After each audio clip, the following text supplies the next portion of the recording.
ইচ্ছে। আর হচ্ছে যে বললাম তো আমি তখন মানে অনেক বেশি বাবা মা মানে ভয় পেতাম আর কি। আচ্ছা, তো বাবা মার ইচ্ছাতে বাবা মার ইচ্ছে মানে দ্রুত বিয়ে করে ফেললেন? করে ফেললাম না, করে দেওয়া হলো। আচ্ছা আচ্ছা, বিয়ে দেওয়া হলো। তখন খুবই মানে সুবোধ বালিকা ছিলেন। হ্যাঁ ছিলাম। এই আসলে তারপর তারপরে যে একটু ইচ্ছা চলে আসি ডাক্তারি যে ভর্তি হলো বা ওই টাইপের, কিভাবে কি হলো? এরপর আপনার বেবি কোলে নিয়ে মানে আমি তো বললাম পড়াশোনাটা শেষ করলেন? পড়াশোনা শেষ করলাম, ইন্টার্নশিপ করলাম। তারপরে হচ্ছে যে আমি যখন মানে আমি বিসিএস চাকরিতে জয়েন করার আগেই কিন্তু আমার দুটো বাচ্চা। আমি কিন্তু কোনো যে ম্যাটারনিটি লিভ, মাতৃত্বকালীন ছুটি যেটাকে বলে, সেটা কিন্তু আমি পাইনি এই কারণে, কারণ আমার তো চাকরিতে ই করার আগেই বাচ্চা, তাহলে আমি কিভাবে ছুটিটা পাবো। তো যাই হোক, আমি যে মানে বলবো যে আল্লাহর কাছে আমি অনেক শুকরিয়া এবং আমার বাবা মার কাছে আমি গ্রেটফুল যে তাদের সহযোগিতা না থাকলে আমি এত দূর পর্যন্ত, এরপর আমি যেমন ডেপুটেশন নিয়ে কার্ডিওভাস্কুলার থোরাসিক সার্জারিতে এমএস করলাম, সেটাও খুব টাফ একটা সাবজেক্ট। হ্যাঁ, কারণ প্রথম আপনার যে বিসিএস করা সবকিছু মিলে খুব লেন্দি প্রসেস।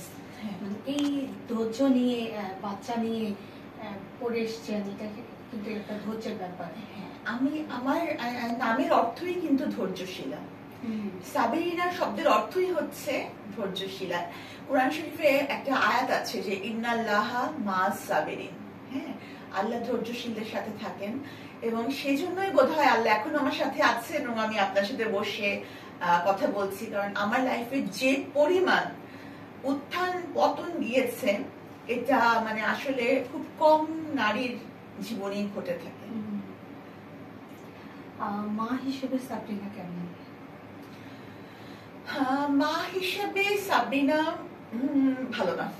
এই জন্যই ভালো না যে হচ্ছে যে আমি তাদেরকে যতটুকু সময় দেওয়ার কথা ততটুকু সময় দিতে পারিনি, কারণ আই ওয়াজ এ স্টুডেন্ট।